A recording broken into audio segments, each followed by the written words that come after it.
সমাজ তাসে ছেয়ে গেছে। এখন আবার এই কাজ মিটে যাচ্ছে, আর বসে তাস খেলতে হচ্ছে না, ফোনেই তাস খেলা হচ্ছে। সফটওয়্যার বার হয়ে গেছে, সফটওয়্যার ওই সফটওয়্যারের সাথে ব্যাংকের বইয়ের লিংক হয়ে যাচ্ছে। ভাটার মালিক বসে আছে, দোকানের মালিক, মার্কেটের মালিক, ব্যবসায়ী, ডক্টর, চাকরিজীবী, মাস্টার সব বসেছে। কাউকে ধরে বসাতে হয়, টুক টুক টুক টুক করে এসে চটে ধুলো লেগে আছে। ভালো করে দেখে, যে চটটায় বসেছেন আপনারা, ওতে ধুলো লেগে আছে। হুজুরটা যেখানে বসেছে এই নিচটা আছে না, তো ধুলো লেগে আছে। আমার সব ধুলো, এসব সব এসে বেশি টুক টুক টুক করে ধুলোওয়ালা চটে বসে গেছে। মানে আমার টাকা, আমার মাল, আমার সম্পদ, আমার অর্থ, আমার চাকরি, আমার মাস্টারি, আমার ভাটা, আমার জলকর, আল্লাহ আল্লাহ রাসূলের ভালোবাসা আমাকে সব ভুলিয়ে দিয়েছে। জোরে বলা গেল না? আল্লাহ আল্লাহ রাসূলের মুহাব্বত জয়ী হয়ে গেছে। জোরে বলে সুবহানাল্লাহ। এসে বসেছেন, কিছু হলো ঘরে ঘরে, সমাজ তাসে ছেয়ে গেছে। এখন আবার এই কাজ মিটে যাচ্ছে, আর বসে তাস খেলতে হচ্ছে না, ফোনেই তাস খেলা হচ্ছে। সফটওয়্যার বার হয়ে গেছে, সফটওয়্যার ওই সফটওয়্যারের সাথে ব্যাংকের বইয়ের লিংক হয়ে যাচ্ছে। মোবাইলে তাস খেলবেন, জিতলে ওই সফটওয়্যারের মধ্যে দিয়ে ব্যাংকের বইয়ে টাকা ঢোকে। নাউজুবিল্লাহ বলেন। কত বড় কাফের ওরা, দেখেছেন আমাদের বাড়ির ভাইগুলিকে ভালো ভালো হারাম অর্থের লোভ দেখাচ্ছে। আমার যুবক ভাইগুলিকে ভালো থাকতে দেবে না। তাস খেললে ব্যাংকে টাকা ঢোকে। কীর্তি দেখেছেন? আল্লাহ ফিতনা থেকে আমার ভাইগুলিকে আল্লাহ হেফাজত করে, বলুন আমিন। বলেন আল্লাহুম্মা আমিন। সমাজ লটারিতে ভরে গেছে। আগে ছোট্ট পাড়া বাজার না, বড় পাড়া বাজারও লটারির দোকান থাকতো না। মুরব্বি বাপগুলি বলে না, আমরা ছোটবেলায় দেখেছি, আমি আমার গানে দেখেছি, ওই কাঁধে একদিকে ব্যাগ ঝুলতো, ওই ব্যাগের মধ্যে লটারির টিকিট থাকতো, হাতে বুদ্ধি কত লটারির টিকিট, কাটা দিয়ে আটা, চায়ের দোকানে, মাচায়, ক্লাবে, সেলুনে, দোকানে, মোড়ে, বাজারে হাঁটতো। লটারি নেবে, লটারি এই মাসে ভালো অফার আছে, লটারি নেবে। দোকান নয়, কাঁধে ব্যাগ ঝুলিয়ে বিক্রি করতো। কথা বলে না? এখন বড় বাজার দূরের কথা, ছোট্ট পাড়া বাজারে 6 জায়গায় বিক্রি হচ্ছে। যেই বাজারটা চায়ের দোকান 3টে, ওই বাজারটাই লটারির দোকান 5টা। মানে চাহিদা ভালো আছে। কথা বলে না? চাহিদা ভালোই আছে। আপনাদের ঝোপঝাড়ি এলাকায় মাছের ব্যবসা বেশি, তাই না? এই সামনের মাস পৌষ মাস আসছে, কার্তিক, অগ্রহায়ণ, পৌষ মাসে মানে গরমটা একটু বেশি। কথা বলে না? অগ্রহায়ণ মাসে মানে গরমে একটু বেশি। কথা বলে না? ঠান্ডা না? রাত 3টের সময় জল করে নাবেন তো, ঘুম দিয়ে রাখেন না, ঘুম তুলে সমান জায়গায় ঝেড়ে ঝেড়ে মাছ ঝাড়ে, মাঝে মাঝে মুড়ে সাপ পড়ে।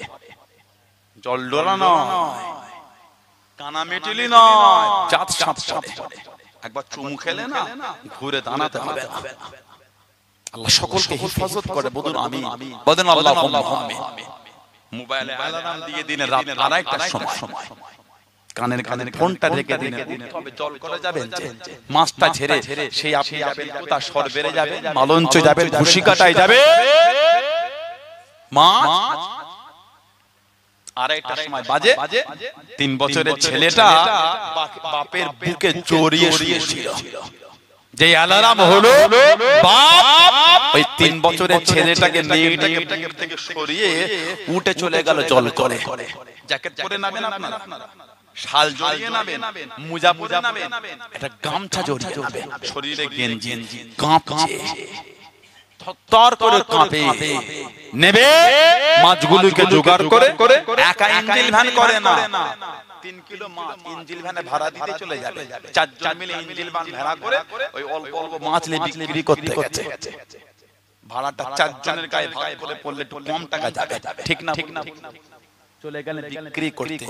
পাঁচ একটা লুঙ্গি আর গেঞ্জি দিয়ে মাথায় কানে একটা গামছা জড়িয়ে চলে গেলেন। শালো নাই, চাদর নাই, কিচ্ছু নাই। বিক্রি করলেন, আল্লাহ 2 টাকা দিল। ওটা হারাম না হালাল? বলেন। বুক ফেটে গেছে ইনকাম করতে গিয়ে।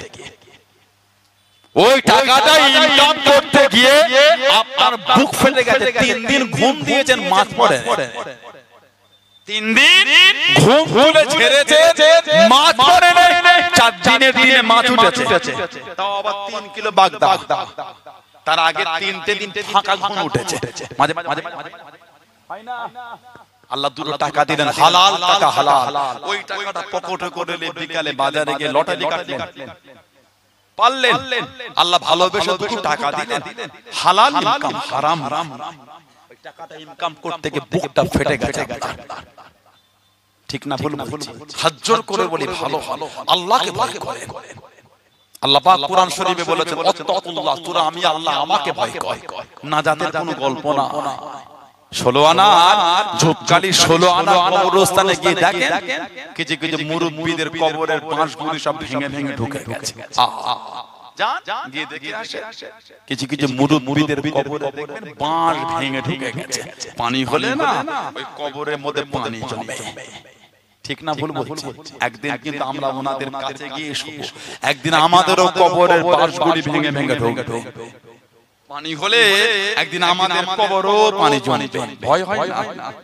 ভয় এলো না? ভয় সমাজে মাঝে মাঝে কবরস্থানে কবর খুলে নিচে থেকে পানি ওঠে। আপনাদের এলাকায় ওঠে? ওঠে না? পানি ওঠে না? জানাজা হয়ে গেল, সবের সানি ইসালে সব মিটে গেল, খাটিয়া কাঁধে তুলে কবরে বসে খাটিয়া রেখে দুজনকে একজন কবরে বালতি নিয়ে ওই তাড়াতাড়ি পানি ছেঁচে, তাড়াতাড়ি পানি ছিটে ছিটে ফেলে একটু কমলো, 2 বস্তা বালু ঢেলে বিছিয়ে দেয়। আর তাড়াতাড়ি লাশটা নামা, আবার পানি উঠছে। তাড়াহুড়ো করে লাশ নামিয়ে তাড়াহুড়ো করে মাটি মঞ্জিল করে চলে চলেছে।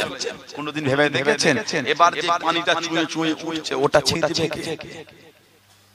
দাদুকে রেখে গেলেন কবরে, পানি চুঁয়ে চুঁয়ে উঠছে, ছেঁচে তো রাখলেন। বাপকে রেখে গেলেন ছেলে নিজে হাতে করে। এবার যে কবরে পানিটা ওঠে, কে ছেঁচতে যাবে? কেউ যাবে না, কেউ যাবে না। লটারি সেদিন কাজে আসবে না। লটারি সেদিন কবরের আযাবের জন্য যথেষ্ট হয়ে দাঁড়াবে।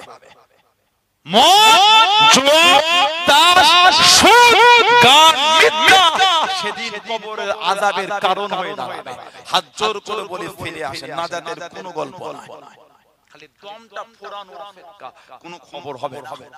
আল্লাহ পাক আমাদের করে এগুলো বুঝার তৌফিক দান করে। বলেন আমিন, জোরে বলেন আমিন, জোরে বলেন আল্লাহুম্মা আমিন। একটু দরুদ শরীফ, আল্লাহু আকবার।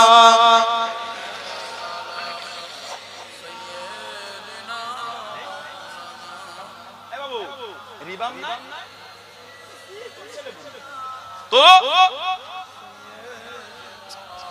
আল্লাহ